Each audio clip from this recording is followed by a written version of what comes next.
what, prisoners, criminals, and drug addicts. Adulterers. Yeah. And all the other religions. Yeah. And I just want to ask you about, you know, what that must be like for you as somebody in the public eye. I only can imagine. Well, you know, there is a risk that we're in a bit of a bubble, because I tend to only meet my own kind of people. I think we all tend to meet our own kind of people. And so it's good for us to get out. And I've done a fair number of tours of the so-called Bible Belt of this country. But even there, I get big audiences, very sympathetic audiences, because people tend to come out because they feel threatened, they feel beleaguered in exactly the way you're saying, Amber. And so they tend to come to my events. But yes, it is tough in America, and I sympathize deeply with those people, especially young people, who have become atheists and who have become enemies of their own people, their own, almost sometimes even their own parents. I've heard horror stories of young people getting thrown out of their home by their own parents because they, such an innocent thing as having a different philosophical position about the origin of the universe and life, etc. So yes. It almost transcends, I find. As you know, I'm from Texas, and so I was one of those. I feel I was one of those individuals that found, you know, came to certain conclusions truly in the dark and alone.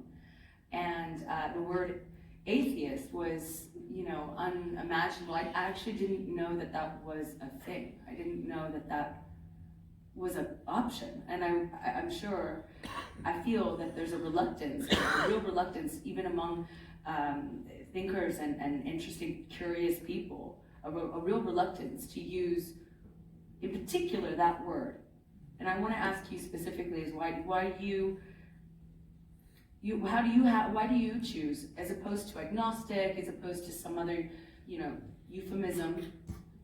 It is a toss-up, because there's no doubt about it that the word does carry a lot of baggage, exactly as you say. And I've toyed with non-theist, for example. I've toyed with getting the emphasis differently. I mean, if you think about where the Greek comes from, it simply means a theist.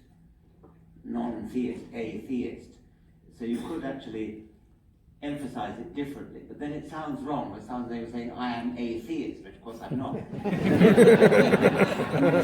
My t-shirt was confusing people earlier. T-shirt, yeah. So this is a different thing than this.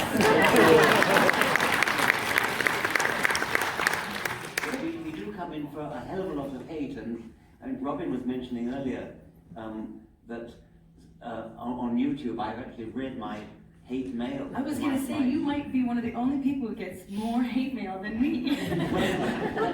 that may be, but I see that almost most of my fan mail seems to be people who appreciate me reading my hate mail. I'm happy to see you read your hate mail. Well, I've done it twice on YouTube, and somebody suggested that I should look at some more recent stuff, so I've actually got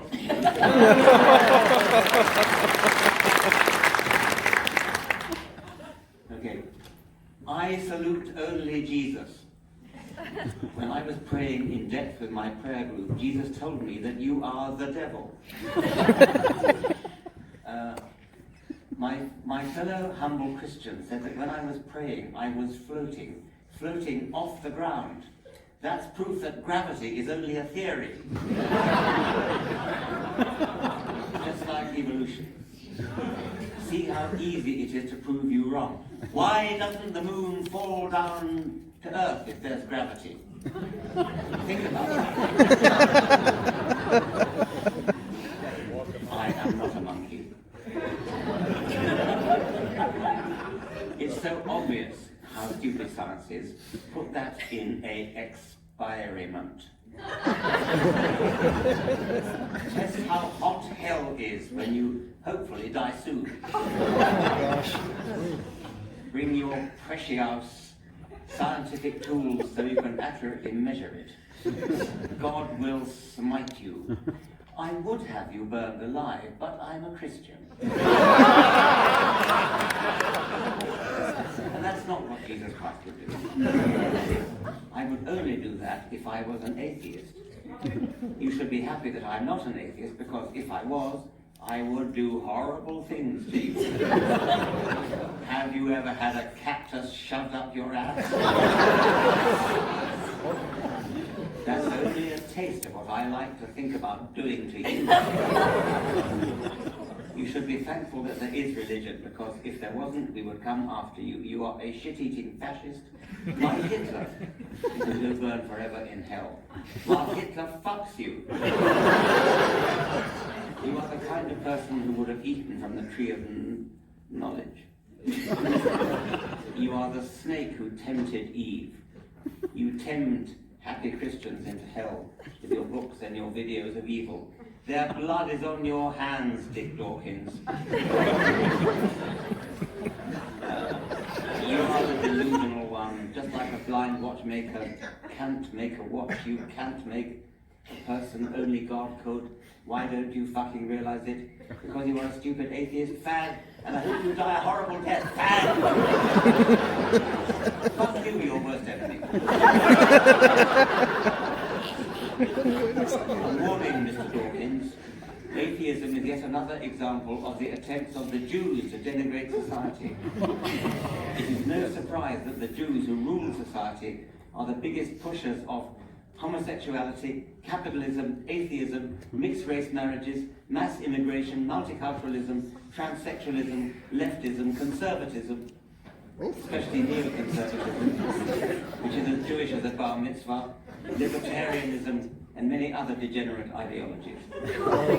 The only way to combat the Jewish stranglehold in our society is authoritarian, racialist socialism, following the traditions of the heroic Mussolini and the eternal avatar for peace and freedom, Adolf Hitler. Atheists like you will be hanged when the white race rises up under the banner of the swastika, total fascist. Hello, Dawkins, a few questions. Wanker, wanker, wanker. Ha-ha. Take that, bitch.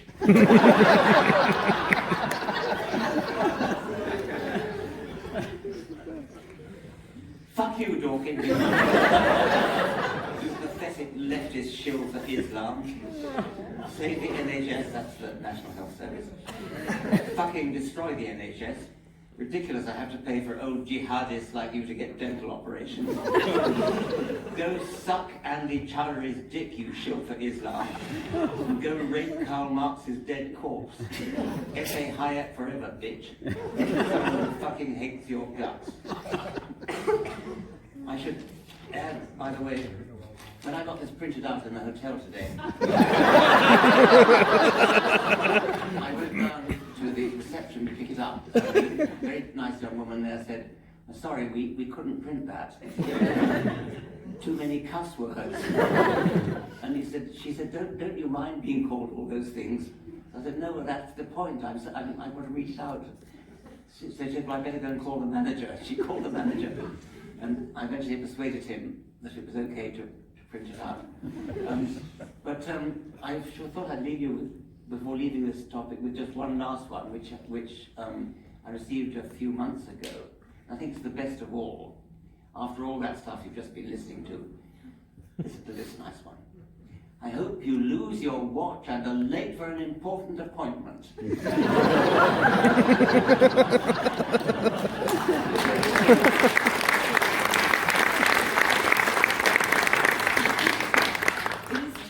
Crazy what people, how often they confuse the source of our, it's almost impossible for people to believe that you can be or have a moral compass, a sense of right and wrong, without an omnipotent higher power that could have given you one.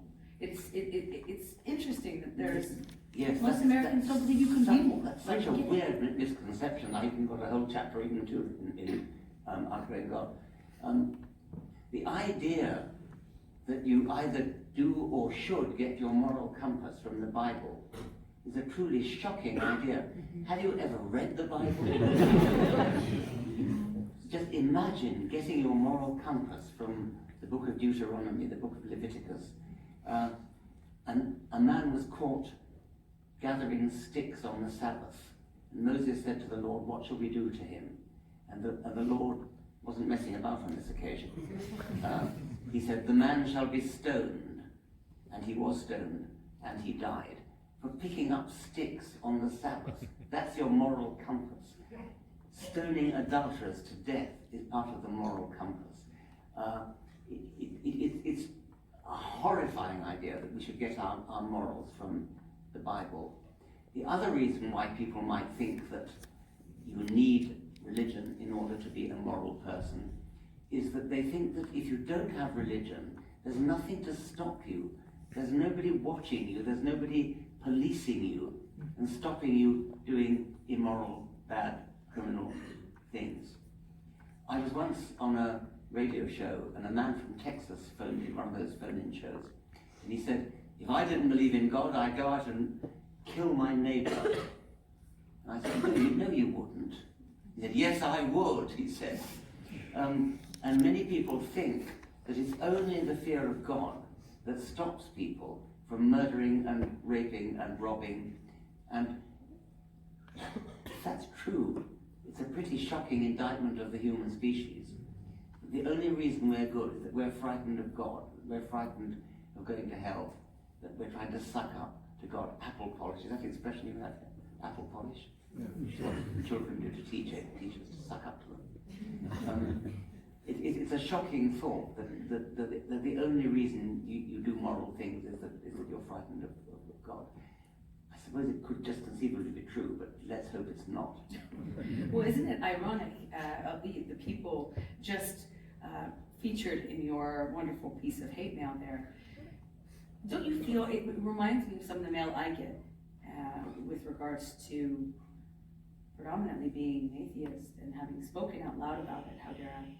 And what I find is that I can't help but lose the irony. Don't you think? It's a bit ironic that most of the content seems to come from believers in expressing death threats and violent attacks and slurs of all kinds. I wonder what Bible, New or Old Testament, they seem to have read. If that's what if they think they're being representative of this. Does it feel to you as though they're being threatened? A little bit like a sort of cornered animal that feels that it really is threatened, and so it lashes out in a totally extreme way. I mean, maybe they really feel that their domination of our culture is coming to an end, and they feel they've got to lash out in an aggressive way. I think in many ways it has.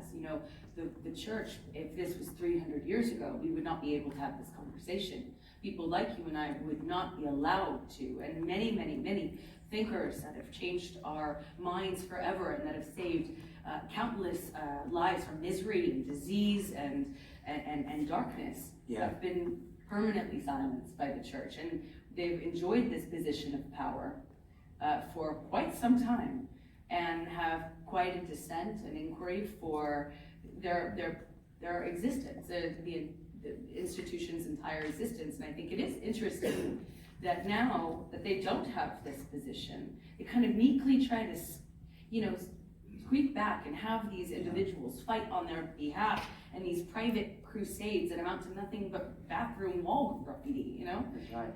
Well, you were saying that you come from Texas, and did you, when you were saying it was when you were young, you didn't know there was such a thing as being an atheist.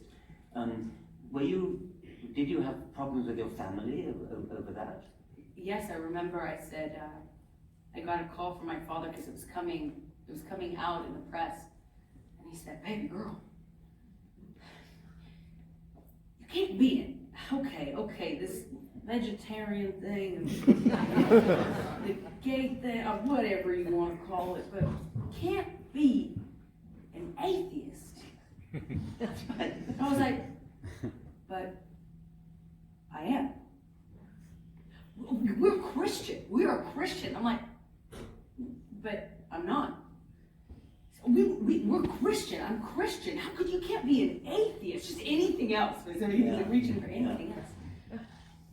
I said, well, Dad, have you read the Bible? I mean, what is the source? Never seen him holding the Bible, let's just say.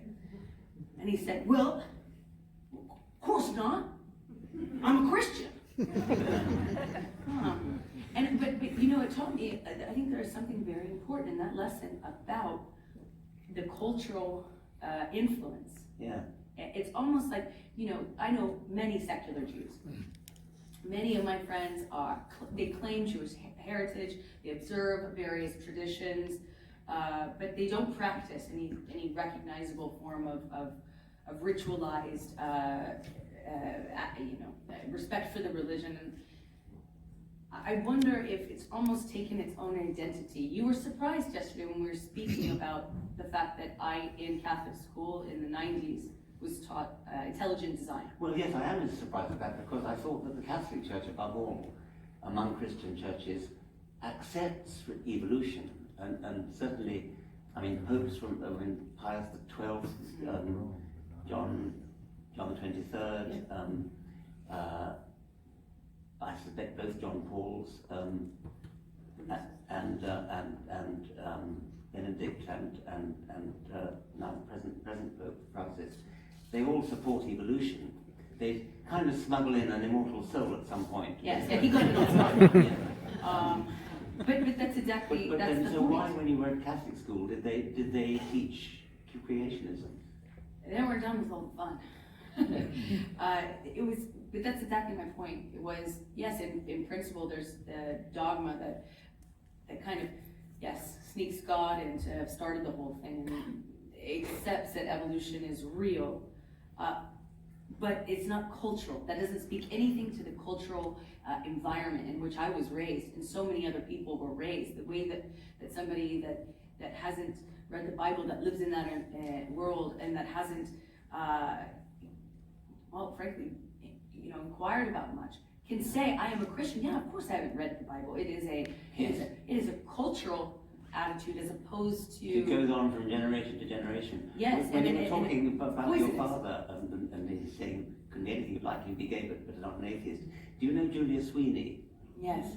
I think you've seen Yes. her wonderful. Yes. Maybe Fantastic. some people have seen it, but one point strikes me very much when she's like you.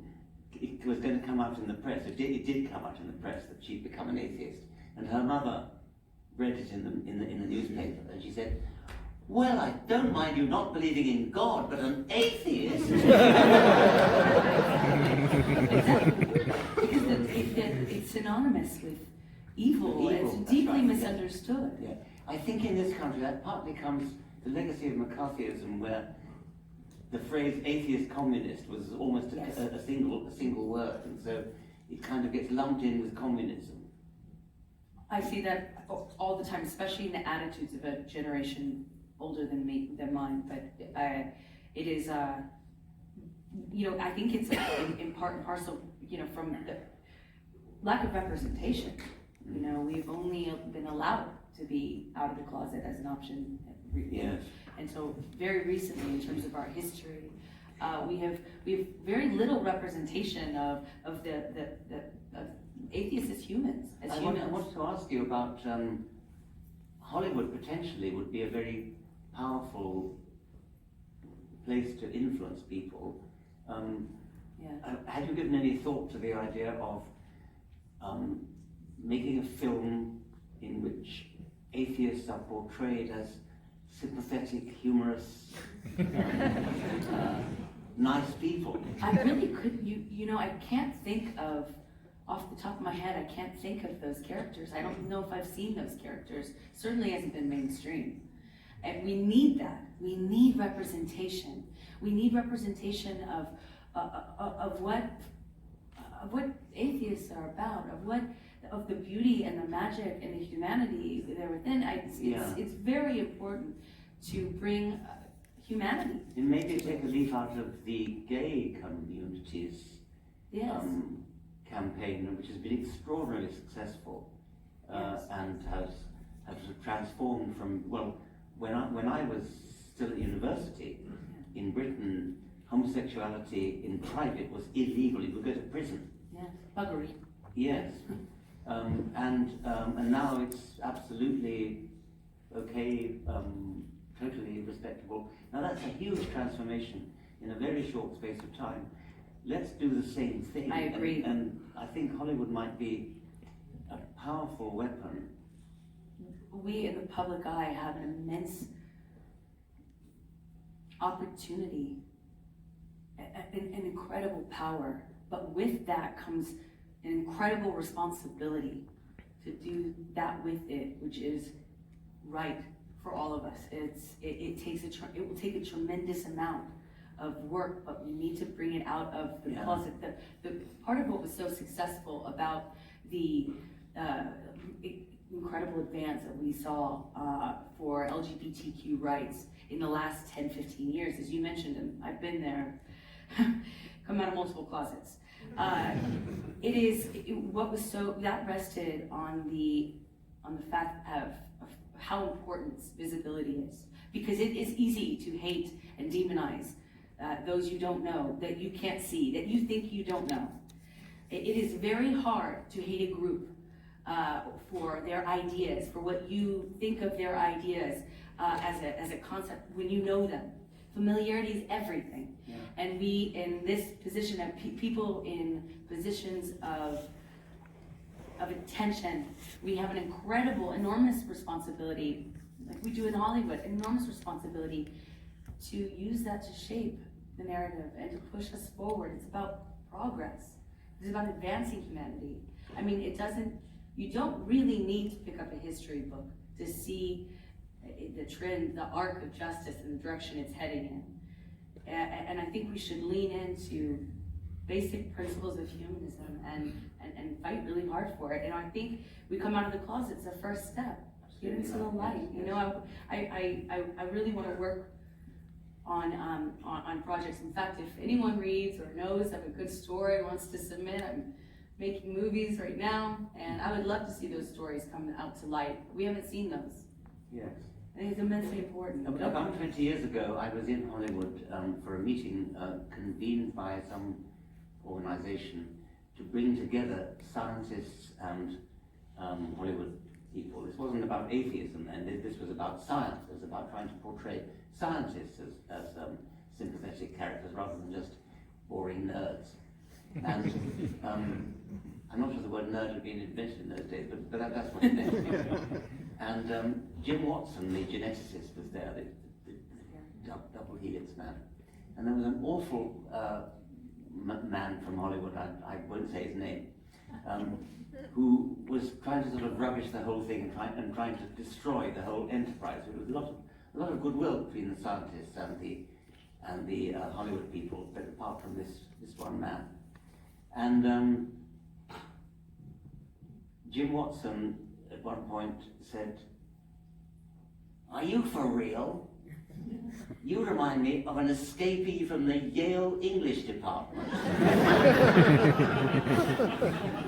And Carolyn Porco, who's a wonderful astrophysicist, she's a kind of female equivalent of Carl Sagan, and she was there, and she was sitting next to this awful man, and I saw her whispering into his ear, and then he bellowed out to the audience, "Oh, so now she's calling me an asshole!"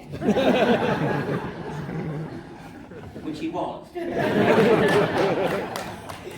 Well, that's part of why I think bringing this out and making it accessible, as I told you before, when I was in Texas when I was little, I had no one that I could look up to that shined a light on just some of the basic, I just couldn't figure out what I was missing. I had no access to the information that later I say saved me. It was information. It was, escaping the depths and the darkness of that utter loneliness that comes from that place when you feel or it appears as though you are alone. And when things didn't make sense to me, I couldn't reconcile. I couldn't square that peg. I couldn't reconcile what I was being told, and the behavior around me that was being presented as moral in a religious form. It seemed very, very not that. And I would have I would have loved so much to have discovered your latest book, which I love so much, Outgrowing God. If you haven't read it, it just came out. It is a fantastic book, but what I love about it so much is that you took some very complex concepts, ideas, information, and you made it digestible, accessible. And it felt to me like a young person could read this. It felt to me, I have read, I think, all of your books, actually, which this guy writes a lot. It's like the last one came out, I was like, does he ever sleep? But what I loved about it, having even read the information, knowing the information I have, I didn't feel like this was boring. I didn't feel it was speaking down to me. I read it, it turned every page with delight. I thought it was fantastic. And I love that you did that. I want to know if you're making a concerted effort to appeal to younger audiences. Well, younger thank you people. for that. I mean, I'm obviously most grateful for those kind words. Yes, it is aimed at a younger audience. I would say young adult. The publishers call it YA, young adult. So maybe 15 upwards, sort of thing. I mean, 15 to 99. But yes, because rather to my surprise, some people who have read The God Delusion, which came out about 13 years earlier, have said they found it a bit difficult, which surprised me. I thought, how could it be difficult? But anyway, practically. So this one was kind of aimed at a younger audience. But I hope that makes it fun for everybody to read. Yes, I'm thinking, I hope there's an audiobook version. Maybe we can see if we can get David, we'll maybe get my father to, I'll download the audiobook. Yeah. I wonder how far he's going to get into it. Yeah. I'll tell him it has to do with superheroes and that there's, you know, a sex scene in there too, who knows. But in this, you give some examples, you know, I can't help but you give some examples, some pretty chilling examples of the way, you know, often I'm confronted when I'm speaking to a religious person, I'm confronted with, you know, that question of, actually it's not even a question, it's a statement of the beauty. They speak to the beauty and the awe that they have when they observe the natural world, and that being used as kind of a proof for the existence of this designer. And what I love about both this and The Greatest Show on Earth is that they are the most beautifully illuminating, elucidating, informative, gorgeous, you know, anthems to the natural world, to the beauty that's in the smallest detail and on the largest scale. It's truly breathtaking. It was magic to me, and knowing that information was magic to me. But there are, when I'm confronted with religious people talking about the beauty and the benevolence of the world, the other part of my brain thinks, you know, of some of the examples that will haunt you, but in a really fascinating way, of the animals and the way in which nature is indifferent to cruelty. There's so many examples of the beauty, but there's also so many examples of just how nature is indifferent to our Yes, yeah. I mean, I always try to not make light of the problem that Darwin solved. So to say that life is beautiful and complicated and everything is, of course, not to say that it's therefore designed. It requires a huge explanation. And that's exactly what Darwin gave it. Explaining why it's beautiful and awe-inspiring and complex and lovely and wonderful is exactly the problem we all have to solve. And God doesn't solve it. It's a non-solution. It's a non-answer to the question. Darwin solved that problem. But let's not make light of the problem. It is a very big problem that Darwin solved. And he provided a gigantic solution. Does that, when you speak, I can tell how passionate you are. It reminds me of how I felt. I felt uplifted. I felt energized when I read your book. I didn't feel like I actually felt relief that there wasn't this this sad explanation for everything. I felt like I was in the middle of the best magic show I've ever seen, reality. And I was wondering, you know, how would you say that this book compares to The Greatest Show on Earth? The Greatest Show on Earth, that is half of the slogan. The other half is the only game in town. And I wanted to call it The Greatest Show on Earth, the only game in town, but the publisher said that was too long. And I think I actually opted for the wrong half. The only game in town might have been better. The whole of the second half of Outgrowing God is about science. So the first half is about God and why he isn't there. And the second half is about science and explaining life and why life is the way it is. Do you think that sort of awareness for scientists of the duality of how we see the cruelty and beauty of nature, do you think that is part of the reason why scientists seem to be more, seem to be without beliefs, without a belief of a supernatural power, without... Yes, I mean, there are a few scientists who you mentioned the cruelty, and of course that's there. Darwin himself,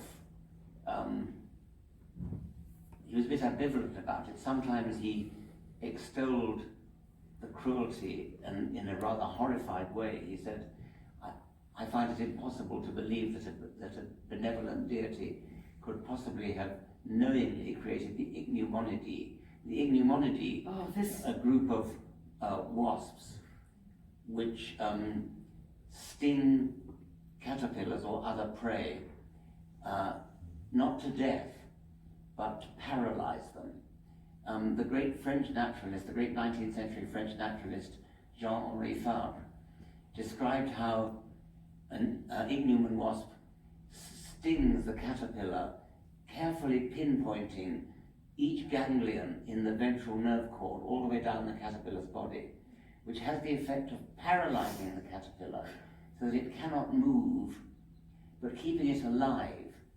And the point is that what this wasp is doing is laying its egg on the caterpillar so that the larva can then feed on the live caterpillar. And the reason not to kill the caterpillar is to keep it fresh. So this horrified Darwin, and he said he finds it impossible to believe that a benevolent deity could knowingly have created the Ichneumonidae. On the other hand, Darwin, when talking about it, suggested that death was swift and merciful. I doubt it, but anyway, the point is that nature is indifferent. Nature doesn't care. The suffering is utterly irrelevant to what goes on in nature. What matters is simply the survival of the fittest. And if the fittest wasp is the one that paralyzes the caterpillar rather than mercifully putting it to death, then natural selection will favor the fittest wasp that does that. So yes, I think in one of my books, River Out of Eden, I quoted A.E. Housman, the poet Housman, who said, "But nature, heartless, witless nature, will neither care nor know." And that is nature. Nature doesn't care or know. Nature simply is about survival. That's all that matters. We live in this cruel world, and fortunately we are in a position to rise above it, which is another of my major themes. But as far as nature is concerned, it's red in tooth and claw, cruel. Well, you said something about the indifference of nature, and it reminded me of our reaction to natural events, hurricanes, tsunamis, earthquakes.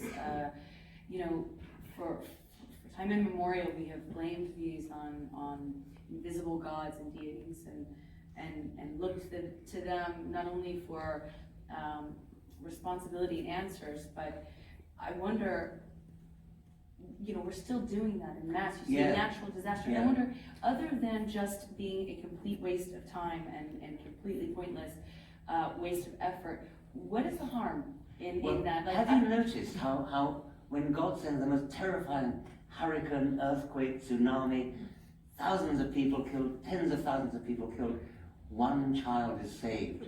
And God is thanked for that. You would think he just wouldn't send. Or 9/11, when one of the planes was wrestled, the hijackers were wrestled and the plane crashed, and I think it was the wife of one of the men on the plane said he was God's instrument wrestling the plane, wrestling the hijackers. As a friend of mine said, why didn't God just give the hijackers a heart attack or something?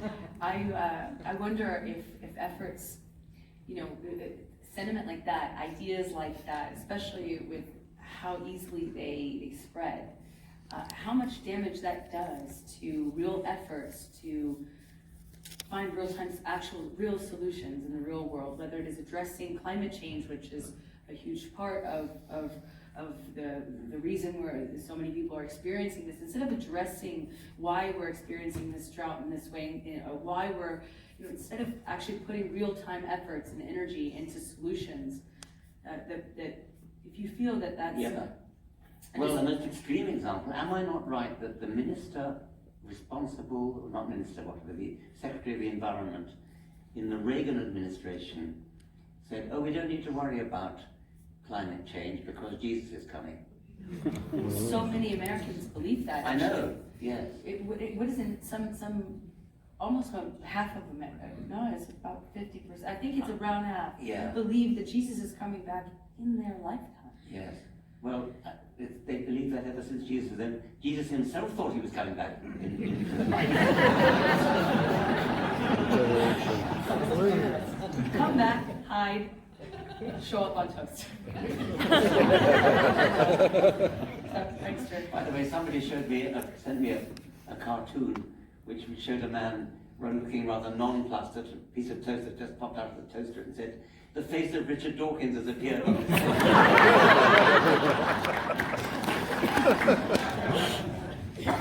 Some toast. Send them for that instead of a Mary. But I want to know then, in addressing some of the fundamentalists and the attitudes that they come behind. I mean, you spend so much of your time talking about this and advocating for science and reason, and it reminds me of a beautiful analogy you told at the beginning of one of your books specifically about you said, imagine you were a Roman Roman history professor. I love that you said, imagine teaching Roman history year after year, having to spend so much time defending despite all the overwhelming evidence that yes, this is real, this is true. Yes. And I wonder, I mean, America is such a hotbed for fundamentalists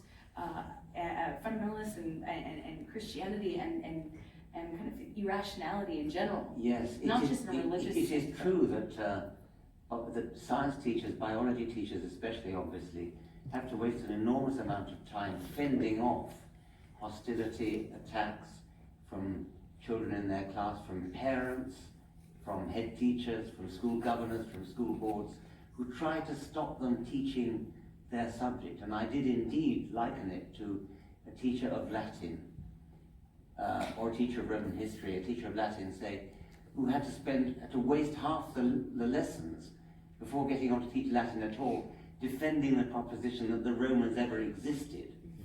That's the position that we're in. Is that part of why you started researching? I'm passionate about this. I mean, I am a biologist, and evolution is the central theorem of my subject.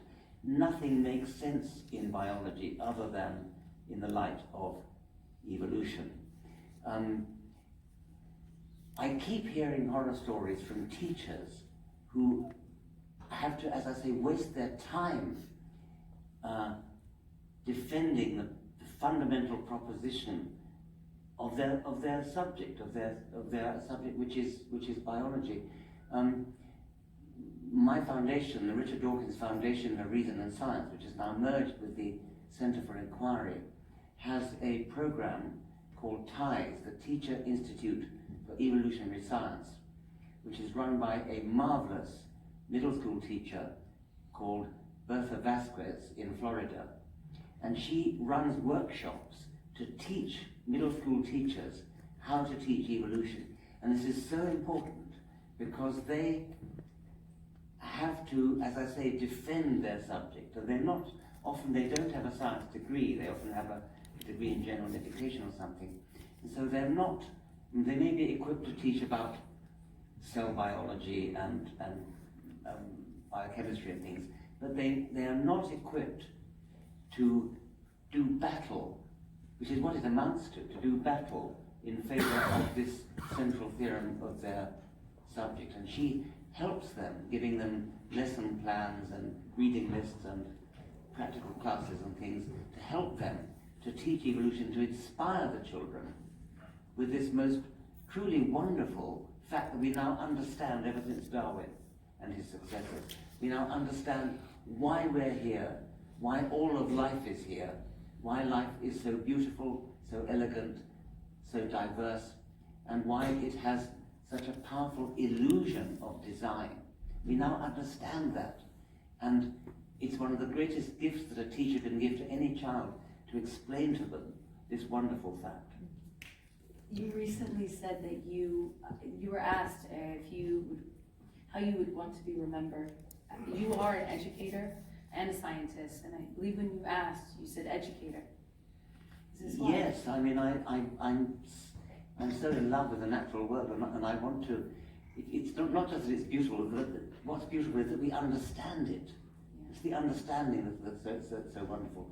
And I would like to be remembered as somebody who made some contribution to helping people to understand it.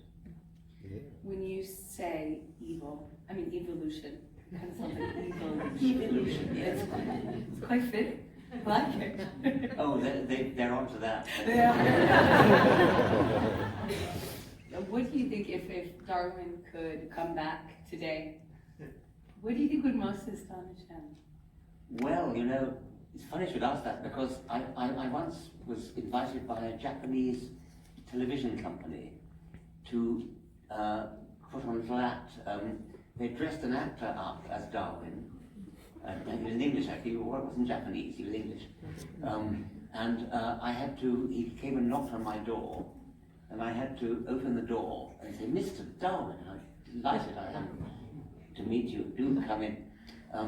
And he asked me what had changed in the subject since his death. And so I explained to him about genetics, which is the one thing that Darwin didn't know. I mean, almost everything in the origin of species is remarkably prescient, remarkably accurate. He was, as has been said, 100 years or more ahead of his time. But the one thing he didn't get was genetics. And so, and it was a big lacuna in his thinking. It was something that was missing from his theory.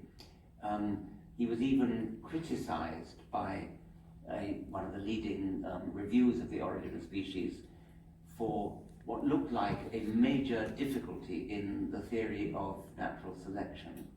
And the answer to that problem was Mendelian genetics, which had already been discovered actually, but nobody knew about it because it was published in a rather obscure place and Darwin didn't read German, and all sorts of reasons why Darwin never knew about this. But if only Darwin had known about Mendelian genetics, it would have solved the big problem that was standing in the way of natural selection in his time. So I explained this to the actor. He was quite a good actor, and he did good sort of old man acting. He said, yes, that's it. That's it. So that was a wonderful experience. And this is in Japan. Sorry? You said Japan? No, this was in Oxford. Oh, okay. It was a Japanese crew came to Oxford. And then we had to go out and the actor playing Darwin had to play the part of what Darwin would have looked like if he was trying to cross a road in a modern city. And he was sort of dodging in and out of the traffic and obviously terrified of the cars. I've never managed to see that episode, that thing. I suppose it was shown in Japan. And every now and again I send out feelers to Japan saying, if anybody knows what became of that film, I'd like to see it. I've never seen it. Well, I'm curious because you were once asked to give a taxi cab explanation for evolution. Oh, that's right. That's another of my Japanese stories. And it reminded me, about when you told the story and you had the idea of genes as vehicles. Yeah, that's right. Yes, that's right. Yeah. So as bodies as vehicles for genes, and then you realized that you believed you'd been mistranslated. That's right. I was at another Japanese film crew. They came from London to Oxford, and they came in a London black cab. And all of them were in this crew, and there were legs and arms and tripods and things sticking out of the windows. It was a very crowded cab, the big film crew.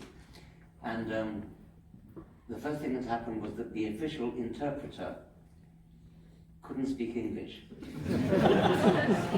and so he was sort of sent off to commit suicide or something. And so the producer who could speak a bit of English explained to me that he wanted me to explain the selfish gene in the taxi cab. So I said, why in the taxi cab?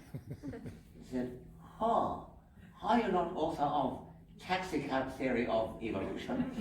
Sorry, that's not appropriation, is it? I beg your pardon. And as Amber just said, the reason was that I had this simile of genes as replicators and the individual body as the vehicle for the genes. And I can only guess that in the Japanese translation of the selfish gene, the word vehicle must have been translated as taxi cab. But anyway, I had to get in the taxi cab with the cameraman, and there was no room for anybody else. So I didn't have anybody to interview me, and I was just told that I must talk to the camera about selfish genes. But the producer also asked that the driver should go on a scenic route around Oxford. And the driver, being a London taxi driver, didn't know Oxford. And so I was sitting on the little seat sort of opposite the cameraman, who was on the main seat. So I was facing him, and the driver was just over my shoulder here. And I was talking about selfish gene, and then I had to turn over my shoulder and say, turn left here. I mean, I can only imagine, I can only imagine how many mistranslations and misunderstandings you've had. You've been translated in so many different languages and so many different, so many different books. Does this happen a lot? I think it does. That seems also like a big difference between. Yes. I mean, it's a kind of a big detail. It seems like there would be a. It is, and it's one of the things that authors have rather little power over, I suppose, is because I was told by 3 independent native speakers of Spanish that the Spanish translation, the original Spanish translation of The God Delusion, is extremely poor, and so bad almost might have been done by Google Translate.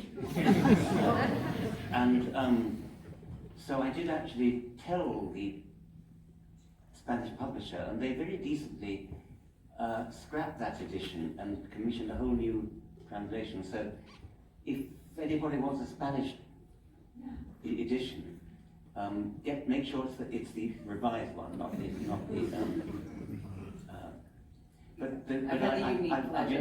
To balance that, I've got a very good story, which is about the German translation of the selfish gene, which was I got a letter from a woman in Germany who said that the translation was so good, it was as though author and translator were twin souls. And I was so impressed with that, I looked up the translator's name of the German edition. It was Karin de Souza Ferreira. Oh. And I thought, well, unusual German name.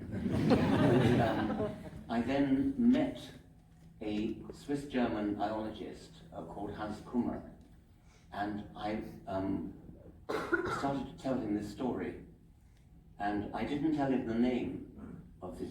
I didn't tell him Carine de Souza Ferreira. I just said I got this letter from a German reader who said that author and translator were so. The translator was so good as though author and translator were twin souls. And he stopped me and he said, Carine de Souza Ferreira? Wow, that's impressive. Yeah. And I asked that she should translate my next book, and she came out of retirement to do so, I'm very glad to say. Yeah. So if I was a person that had never read one of your books, what would be the first one? What would be the one that you'd recommend I read? If I had never read a Dawkins book. Oh, they're all so good.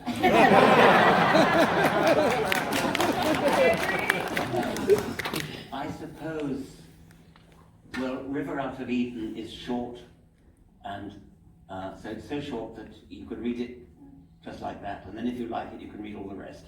All right, I have a question. If you're such a leader with your, it seems so easy for you.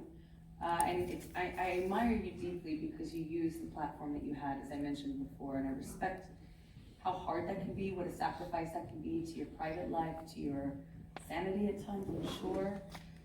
And I know what you pay, or I have an idea of what you pay for that, and you do it for the right reasons. And I feel like your footprint on this world is one that will be seen for forever. And I admire you deeply for using your platform. But a lot of people who have less of a platform, less of a voice, what would you say that everyone in the audience, those of you in the audience, could do to further this conversation, to advance and advocate on behalf of inquiry and science? Yeah. It's difficult, isn't it? I suppose, going back to what you were saying earlier about the way atheists are kind of hated and mistrusted and sort of thought to be immoral, we're all nice, decent people, and lead by example. I mean, just show, I'm an atheist and I'm a nice person. I'm a farmer or a bookseller or whatever it is. Just an ordinary person. There's nothing special about us. We don't have horns and a tail. I think just to come out. Once enough people come out, then there'll be a tidal wave. It'll be a sort of tipping point. But as long as everybody thinks they don't know an atheist, then they'll go on thinking that. But if they, I think it was Herb Silverman's said, when he's a wonderful man in our movement, and somebody said to him, "You're the only atheist I know," and he said, No, I'm not. You just don't. You constantly meet them. They just don't tell you. Yes. So come out. Not in a boring way. Don't go and doorstep like a Jehovah's Witness on more.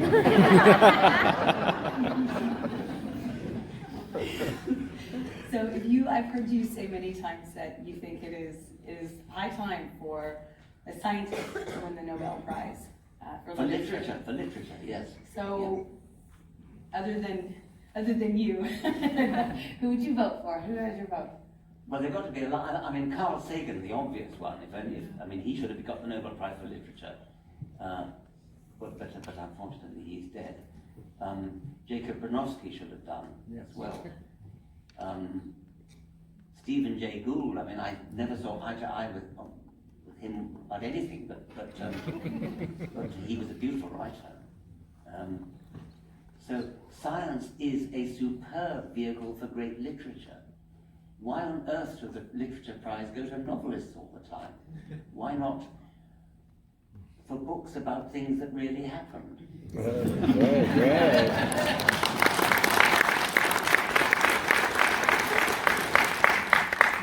What are you most excited about right now?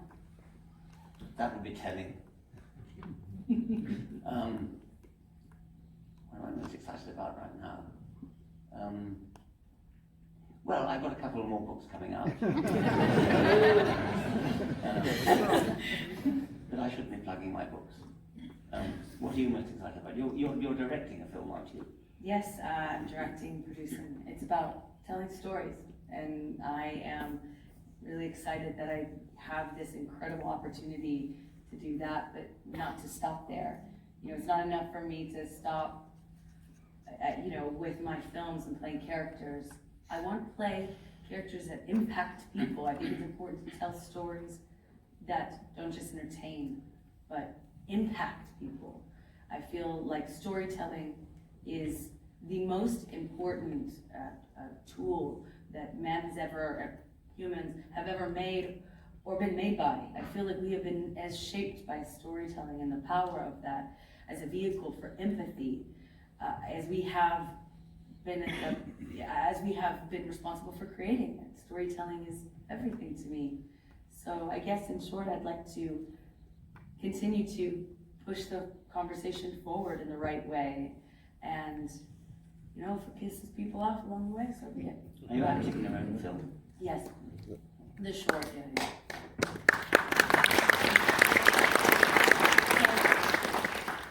I don't want to hog all of your time. I wanted to leave some time for the audience's questions, if that's all right. Of course. That's all right for you? Yeah. I was given these right before we walked out, so I'll just try a few, if that's all right. While discussing or debating someone, was there or has there ever been an instance where you made progress and you didn't just experience that pushback effect? And we've all felt that. Yes, I think so. I mean, certainly when talking about science, I'm pretty sure my books have persuaded Bill. You've testified to that yourself. It's not that easy to have an actual face-to-face argument with someone and persuade them that, well, in the case of a religious person, that their entire view of life is wrong. That's a hard thing to do, to persuade somebody of. My great hero, John Maynard Smith, said when talking about disillusioning an elderly vicar, it's not that easy to find a way to tell somebody that his entire life has been wasted. Which is, I mean, it's a hard thing, and I've never really succeeded in doing that. But I like to have arguments with people, discussions with people, and do my best to persuade them. It kind of reminds me of a conversation we had before about the nature of rituals and stuff. It's quite, I enjoyed that so much, and it reminds me of this question I have here before me, which is, what can we as individuals and as a society do to build better relationships with one another? And how can we build communities, which reminded me a little bit of our discussion. Well, having better relations with one another is one of the most important things we can do. I mean, to encourage empathy. It's a beautiful thing to have empathy with other human beings, and I think we should work to that. I'm not an authority. I don't have any particular words of wisdom to say other than just be a nice person. That's one point on that. All right, interesting. Is there a scientific or biological explanation for transgenderism, or is it just psychological? I don't think it has a particular scientific explanation. I was very moved to read many years ago the book Conundrum by Jan Morris, who had previously been James Morris. And as James, he had been a sort of intrepid reporter type. He was on the original Everest expedition that climbed Mount Everest. He didn't climb it himself, but he was the only journalist on that successful expedition. And then he later changed sex, and wrote this very moving book under his female name, Jan Morris, in which he explained very persuasively that all his life he had felt himself to be a female struggling inside a male body, and finally was able to realize his dream and become Jan. And she's a remarkably good writer. She died very recently, I think, and she's a really first-class writer. So I was totally convinced by her that transgenderism is a real psychological phenomenon, but psychological meaning real. I mean, that doesn't mean there's anything wrong with it. I am worried about the over-eagerness of it's become such a fashion, and when small children suddenly announce that they wish to change gender, that disturbs me, that worries me. I think we need to pull back a bit from wholeheartedly embracing the idea that young children should be actively encouraged to change gender. I have another one, and I feel like I know what you will. I'm feeling this will be easy for you. Evidence for a soul. Well. It's a great book called Science in the Soul. If you haven't read it, read it.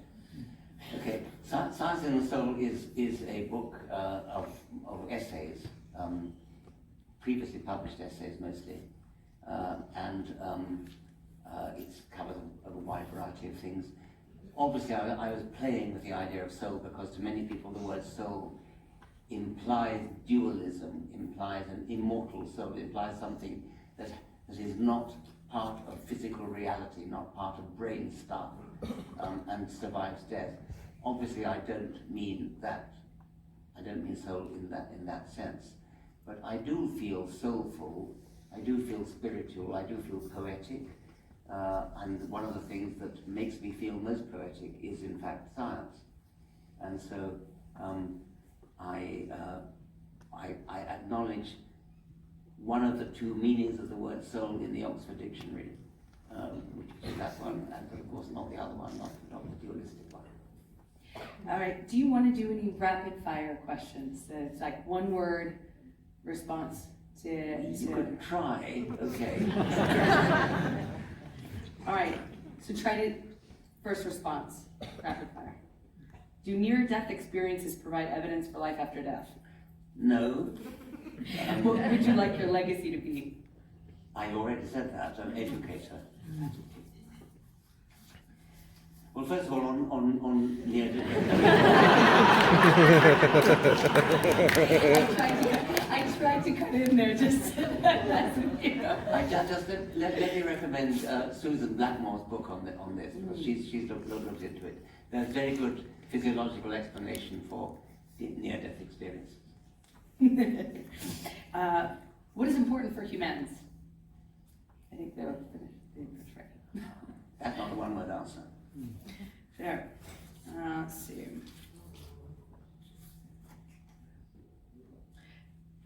Do you think that there's a correlation between being atheist and left-leaning or right-leaning political views? Either way, why or why not?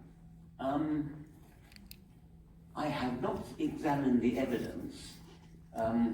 I suppose it's pretty clear there is. I mean, I suppose it pretty clearly goes with left-leaning, at least in America. It's not obvious why that should be, but it probably is so. If, on the other hand, if you were to look at my Twitter feed, which I suppose is quite largely atheist, it's full of Trump supporters. Really? Brexiteers. I've noticed that there is an interesting crossover in the Venn diagram of the right. Yeah. And strangely, I find it really distressing, actually. All right, another question. Do you think that there will be a time when humanity does evolve past the need for religion and just becomes a part of Yes, but it may take a long time. What recommendations do you have for educators navigating a highly religious world as non-theists? I feel you touched on that, but maybe you want to elaborate. Yes, I mean, I'm not very good at. I was having an argument the other day with Neil deGrasse Tyson, who I was very privileged to have dinner with, and he's more than once he's gone on at me about being too in your face and too outspoken. He has? Yes. How do you handle that from Well, I hear a lot of debate among atheists or non yes. active non-believers with regards to this debate between you using the Well, word. actually, I mean, I recommend there's a YouTube. If you Google Neil deGrasse Tyson, Richard Dawkins, it'll probably come up. We were at a meeting, I think in San Diego, and he stood up and made a very eloquent appeal to me to be more friendly and to be more seductive, to not be so in your face about religion, and to try to find common ground with the person that I'm talking to. He said something like, I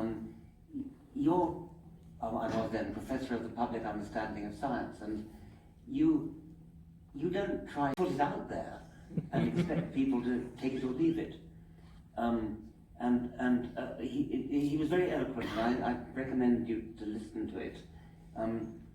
We're running out of time, so I didn't have much time to reply. I simply said in reply, I gratefully accept the rebuke, but then I added, I'm not the worst offender in this regard, and I quoted the editor of New Scientist, which is a very excellent scientific magazine. The editor of New Scientist then was Alan Anderson, who was asked, well, I asked him in fact, what is your policy at New Scientist? And he said, our policy at New Scientist is, science is interesting, if you don't agree, you can fuck off.